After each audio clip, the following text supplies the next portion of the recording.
Hello అండి, అందరికీ నమస్కారం. ఈరోజు నేను వినిపించబోయే కథ శ్రీమతి వసుంధర్ గారు రచించిన ప్రయాణంలో పదనిసలు 6వ భాగం. నేను సునీత. Welcome to Telugu Kathalokam 2.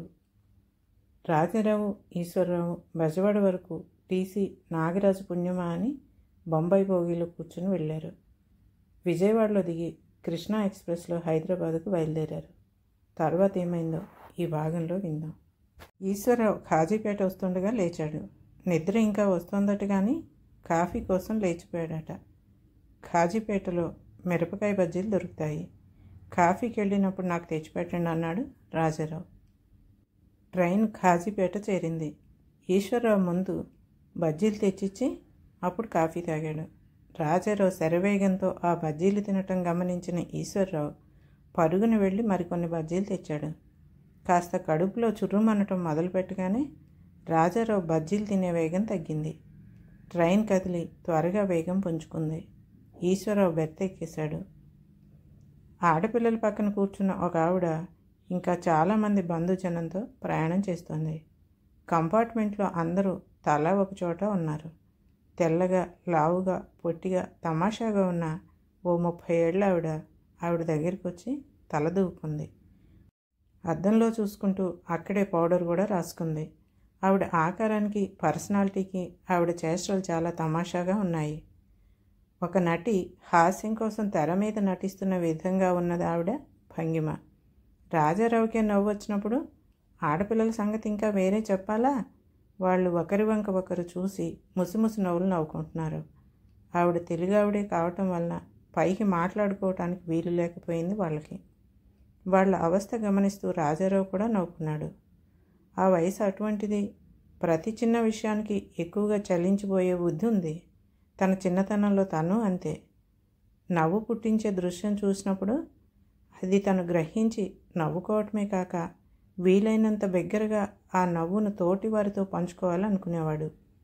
ఆ దృశ్యంలోని హాస్యాన్ని తను గుర్తించినట్లు తెలియటానికి, అందులోని హాస్యాలు ఇతరులకు తెలియపరచడానికి అతను ప్రయత్నించకుండా ఉండలేకపోయేవాడు.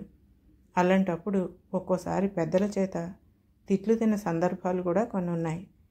ప్రస్తుతం ఆ ఆడపిల్లల పరిస్థితి చూసిన రాజారావుకి చిన్నతనం గుర్తుకొచ్చింది.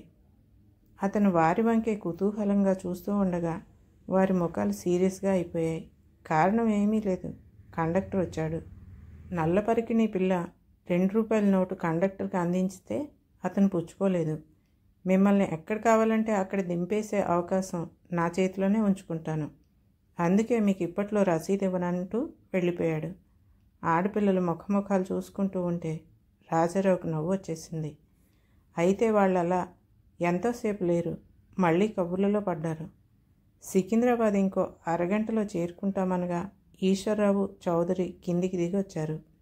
చౌదరి నెమ్మదిగా, ఏం పిల్లలండి బాబు, క్షణం తీరుబడి లేకుండా ఒకటే వాగుడు. నాకు నిద్ర పట్టలేదు. ఆ వాగుడేంటో, ఆ నవ్వులేంటో అన్నాడు. వాళ్ళు వింటారేమోనని రాజారావు భయపడ్డాడు కానీ వాళ్ళు వింటున్నట్లు లేదు. ఈశ్వరరావుకు మాత్రం నిద్ర బాగా పట్టిందట. అతను ఫ్రెష్గా ఉన్నాడు. ట్రైన్ సికింద్రాబాద్లో ఆగగానే సామాన్లు ముగ్గురు కలిసి దింపుకున్నారు. ఫస్ట్ క్లాస్లో ఏమైనా ఆశ ఉంటుందేమో అన్నాడు రాజారావు. ఇప్పుడు అలాంటివేమీ పెట్టుకోకండి. జనరల్ కంపార్ట్మెంటే మనకు శరణ్యం. అదిగో బండి సిద్ధంగా ఉంది. అదృష్టవశాత్తు మన ట్రైన్ ప్లాట్ఫారానికి అవతల పక్కన ఆగింది కానీ అవతల పక్కన బొంబాయి బండి. మనకి ఏ శ్రమ లేదు అన్నాడు చౌదరి. ఈశ్వరరావు కాస్త హడావుడిగా పరిగెట్టాడు. అతను కాస్త వెనుకగా చౌదరి నడుస్తూనే రాజారావు సామాన్ దగ్గర కాపలా ఉన్నాడు. ఓ 5 నిమిషాల్లో ఈశ్వరరావు పరిగెత్తుకుని వచ్చి జనరల్ కంపార్ట్మెంట్లో ఖాళీ కనపడుతోంది అన్నాడు. ఇది ఊహించిన అదృష్టం అని కూడా అన్నాడు. అతని వెనకాలే చౌదరి వచ్చి జనరల్ కంపార్ట్మెంట్లో ఖాళీ ఉందట కానీ అవి పోర్టర్స్ రిజర్వ్ చేసేశారట, ఎవరిని ఎక్కనివ్వటం లేదు అన్నాడు. అయితే ఏం చేయాలట? బెర్త్కి 10 రూపాయలు, సీటుకి 5 రూపాయలు అంటున్నారు అన్నాడు చౌదరి. రాజారావుకు తను పూర్వం చేసిన ఒక ప్రయాణం గుర్తుకొచ్చింది. ఢిల్లీలో కల్కా మెయిల్లో కూలివాళ్లు రిజర్వ్ చేయగా అతను బెర్త్ తీసుకున్నాడు. ట్రైన్ కదిలాక దాని నిండా జనం నిండిపోయారు. తను కూలి వాళ్లకు అధికంగా డబ్బు ఇచ్చానన్న తన బెర్త్ నిలబడలేదు. దీని మీద 4 కూర్చున్నారు. కూలి వాళ్ళ రిజర్వేషన్ లాభం లేదండి అన్నాడు అతను. అవుననుకోండి, బెర్త్ ఎలాగూ లాభం లేదు. సీటుకి ఎంతో కొంత ఇవ్వకపోతే కంపార్ట్మెంట్లో అడుగు పెట్టలేం. ఒకసారి బోగీలో ఎక్కి కూర్చుంటే ఎలాగో అలా బొంబాయి చేరుకోలేకపోమన్నాడు చౌదరి. అయినా ఇదెక్కడ అన్యాయం? జనరల్ కంపార్ట్మెంట్ అనే పదానికి అర్థం ఏంటి అన్నాడు ఈశ్వరరావు. ఈ ప్రశ్నలకు సమాధానాలు వెతుకుతూ కూర్చుంటే అవతల సీట్లు ఎవరో కొట్టేస్తారు, పదండి పోదాం అన్నాడు చౌదరి. సీటుకి 3 రూపాయలను బేరం కుదిరింది. ముగ్గురికి సీట్లు దొరికాయి. రాజారావు, ఈశ్వరరావు పక్కపక్కన కూర్చున్నారు. చౌదరి వారికి ఎదురుగా కూర్చున్నాడు. బోగి చిన్నది, చాలా ఇరుగ్గా ఉంది. ఫస్ట్ క్లాస్లో ప్రయత్నించవలసిందేమో అన్నాడు రాజారావు. పై బెత్త మీద నడుము వాల్చిన ఒక పెద్ద మనిషి ఆ మాటలకు చలించి చటుక్కున లేచి కూర్చుని, ఫస్ట్ క్లాసు ఎక్కడా ఖాళీ లేదండి, నాది ఆ టికెటే, ఆ దండుగా పోను ఇక్కడ 12 రూపాయలు ఇచ్చి ఈ బెత్త సంపాదించానన్నాడు ఇంగ్లీష్లో. మనిషి చాలా హుందాగా ఉన్నాడు. ఆకుపచ్చని యూనిఫారంను బట్టి మిలిటరీనో నేవీకో చెందినవాడని అనుకోవాలి. తెలుగు అర్థమవుతుందేమో కానీ మాట్లాడటం వచ్చి ఉండదు. మాతృభాష హిందీలా ఉంది. రాజారావు ఆశ్చర్యంగా, ఇది చాలా ఘోరం. జనరల్ కంపార్ట్మెంట్లో రిజర్వేషన్ చేసే అధికారం ఆ పోర్టర్లకు ఎవరిచ్చారు అన్నాడు ఇంగ్లీష్లో. మనమే అన్నాడు ఆకుపచ్చ యూనిఫామ్. మన దేశంలో ఏమాత్రం అవకాశం ఉన్నా ఎదుటివాడి బలహీనతను ఎక్స్‌ప్లాయిట్ చేయటం మామూలు. పోర్టర్స్ గురించి ఎవరైనా కంప్లైంట్ చేస్తున్నారా? లేదే, నా దగ్గర డబ్బుంది కాబట్టి డబ్బు ఇచ్చి బెర్త్ తీసుకున్నాను. అలా చేయటం తప్పని నాకు తెలుసు. కానీ డబ్బు లేని వాడికి లేని అవకాశం నాకు ఇచ్చినందుకు పోర్టర్స్ మీద ఏమోలో అభిమానం కూడా నాకుంది. వాళ్ళకి ఈ అధికారమే లేకపోతే నా ప్రయాణం ఈరోజుకి ఆగిపోయి ఉండేది. మనకు నీతి నిజాయితీల కంటే అవసరాలే ముఖ్యం అన్నాడు. ఆ మాటలలో నిజాన్ని రాజారావు గుర్తించాడు. అయితే ఈ నిజాన్ని గ్రహించిన వ్యక్తిలో పశ్చాత్తాపం కనిపించలేదు. పాపం నా గురించి ఒకవేళ నిష్కారణంగా చనిపోయింది అనే విచారాన్ని వ్యక్తపరుస్తూ మేకమాంసం భుజిస్తున్న వ్యక్తిలా కనపడ్డాడు అతను రాజారావు కళ్ళకి. నిజమే, అయితే ఏం చేయాలంటారు అన్నాడు రాజారావు. అంతా మోసం అండి అన్నాడు ఎదుటి సీట్లో కూర్చునే ఇంకో పెద్ద మనిషి. నా దగ్గర ప్లాట్ఫారం మీద ఉండే కండక్టర్ 5 రూపాయలు పుచ్చుకుని మీ నెంబర్ 20 అని ఫలానా భోగి దగ్గరికి వెళ్ళమని చెప్పాడు. వెళ్ళాను. వెళ్ళేసరికి తెలిసింది ఏంటంటే ఆయన చెప్పిన 20 అంక సరైనదే కానీ అది బెర్త్ నెంబర్ కాదు, వెయిటింగ్ లిస్ట్లో నా నెంబరు. ఆ సంగతి తెలుసుకునేందుకు 5 రూపాయలు ఖర్చు పెట్టిన నేను ఇంకో 3 రూపాయలు ఖర్చు పెట్టి ఇందులో సీటు సంపాదించానన్నాడు. మనం ఇందిరాగాంధీని తిట్టుకుంటాం కానీ ఈ దేశానికి ఎమర్జెన్సీ తప్ప లాభం లేదు. చేతిలో కొరడా ఉంటే తప్ప నీతిగా ప్రవర్తించని అధమ స్థితికి దిగజారిపోయాం మనం అన్నాడు చౌదరి. ఆ మాటలను సపోర్ట్ చేయకపోయినా ఎమర్జెన్సీలో రైలు ప్రయాణం ఎంత సుఖంగా ఉంటుందో ఆకుపచ్చ యూనిఫామ్ వివరించాడు. మరొకరిద్దరు కూడా అలాంటి విశేషాలు చెప్పారు. రాజారావు కలుగు చేసుకుని, బాగుందండి, ఎమర్జెన్సీ కొనసాగి ఉంటే దేశంలో ఒక ప్రాంతం నుంచి ఇంకో ప్రాంతానికి వెళ్ళటం చాలా అవస్థలు పడాల్సి ఉండేదేమో అన్నాడు. మీరు కానీ జనతా పార్టీ కాదు కదా అన్నాడు యూనిఫామ్. మనకు పార్టీ లేదండి. ఎమర్జెన్సీలో ప్రజలకు కొన్ని సౌకర్యాలు సమకూరినా అధికారులు దురహంకారులు అయిపోలేదు, తమ అధికారాన్ని దుర్వినియోగం చేయలేదు అన్నాడు రాజారావు. అందుకే అంతా మనలో ఉందంటున్నాను అన్నాడు యూనిఫామ్. ఎమర్జెన్సీ కావాలని ఎవరు కోరుకుంటారు చెప్పండి? ఇలాంటి మోసాలు చూసినప్పుడు విసిగెత్తి ఓసారి అలా అనుకుంటూ ఉంటాం. అప్పుడప్పుడు కన్నతల్లి బిడ్డల్ని చావమని తిట్టినట్లుగా అన్నాడు రాజారావు. ఆ తరువాత రాజకీయాల మీదకి చర్చ ప్రారంభమైంది. ట్రైన్ కదిలి హైదరాబాద్ చేరింది. భోజనం దొరకటం అసాధ్యమని గ్రహించిన రాజారావు కడుపులో మిరపకాయ బజ్జీల మంటకు ఉపశాంతి కలిగించడానికి అరటిపళ్ళు కొన్నాడు. అతను, ఈశ్వరరావు ఆ పళ్ళు తిన్నారు. చౌదరి తన దగ్గరున్న యాపిల్, కమలా ఫలాలను వీళ్ళకి ఆఫర్ చేశాడు. ఒకే ఒక కమలా ఫలం ఇద్దరూ తీసుకుని చౌదరికో 2 అరటిపళ్ళు ఇచ్చారు. 2 డజన్ల దాకా పళ్ళు కొన్నారేమో, అవి ఇంకా చాలా మిగిలిపోయాయి. కిటికీలలోంచి కూడా మనుషులు, సామాన్లు ప్రవాహంలా అలా రావటం జరుగుతూనే ఉంది. ఆ బోగీలో 40 మంది కూర్చునేంత జాగా ఉన్నదేమో కానీ అప్పటికి ఓ 125 మంది దాకా ఎక్కేశారు. సామానేమో విపరీతంగా ఉంది. ఇంకా ఎంతోమంది ఎక్కడానికి ప్రయత్నాలు జరుగుతున్నాయి. ఇంచుమించు ఎక్కిన వారందరూ కూడా బొంబాయి చేరవలసిన వారేనని తెలిసేసరికి రాజారావు గుండె ఆగిపోయింది. అతనికి ఇప్పుడు చౌదరి కనిపించటం లేదు. వారిద్దరి సీటుకి మధ్యగా పొడుగ్గా ఉన్న జాగాలో ఎనమండుగురు నిలబడ్డారు. అందులోనే ఇప్పుడిప్పుడే రెండో వరుస ఏర్పాటు కాబోతోంది. రాజారావుకు అటు ఇటు కదలటానికి వీలు లేకుండా ఉంది. అతనికి ఊపిరాడటం లేదు. ఆ సమయంలో అతనికి చరిత్రలో చదువుకున్న బ్రిటిష్ వారి దురాగతం గుర్తుకొచ్చింది. పట్టుమని 25 మందైనా పట్టని ఓ చిన్న గదిలోకి బ్రిటిష్ వారు 100 కొద్దీ ఇండియన్స్ని కూరి తలుపు వేసేశారట. ఆ గదికి వేరే గాలి వచ్చే మార్గం కూడా లేదట. ఊపిరాడకి ఎందరో ప్రాణాలు కోల్పోయారట.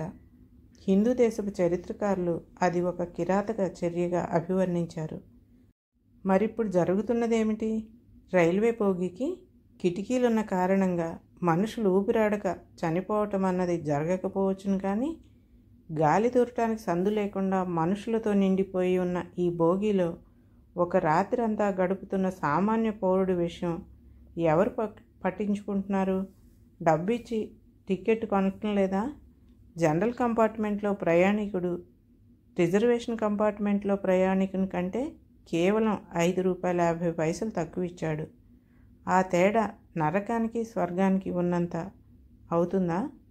రాజారావుకు ఆవేశం వస్తోంది. ఇది ఈనాటి కథ కాదు. అతనికి తెలుసును. ఇలాంటి ప్రయాణం ఇదివరలో అతను 2 సార్లు చేస్తున్నాడు.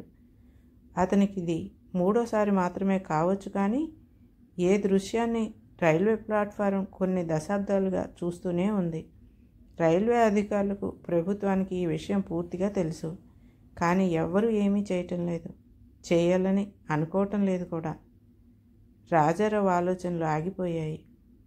అతన్ని కాస్త పక్కకు జరగమని ఎవరో రిక్వెస్ట్ చేస్తున్నారు. అతని కాళ్ళకి భుజాలకు మనుషులు తగులుతున్న పరిస్థితుల్లో ఎక్కడికి కదలాలో, ఎలా కదలాలో అర్థం కాక విసుగ్గా ఆ వ్యక్తిని చూద్దామని మెడ తిప్పిన రాజారావుకు ఈశ్వరరావు తల తగిలింది. హిందీలో ఒక అతను రిక్వెస్ట్ చేస్తున్నాడు. అతను గుడ్డివాడు. ఎలాగో అలా మీరందరూ దయతలచాలి. నీటైన ఖరీదైన బట్టల్లో ఇన్షర్ట్ చేసుకుని అందమైన కళ్ళజోడు పెట్టుకుని చెబితే కానీ గుడ్డివాడని తెలియని వ్యక్తి చేతిలో కర్రతో వీళ్ళ మధ్యకు రావటానికి ప్రయత్నిస్తున్నాడు. ఎంతవరకు వెళ్ళాలి అన్నాడు ఈశ్వరరావు. పూనా. ఎలాగో అలా మీరందరూ దయతలచాలి అతను మళ్ళీ రిక్వెస్ట్ చేశాడు. అతని అర్థింపుకు సమాధానంగా చౌదరి కంఠం ఖంగ్ ఖంగ్ మంది. ఇంత రష్లో పూనా దాకానా?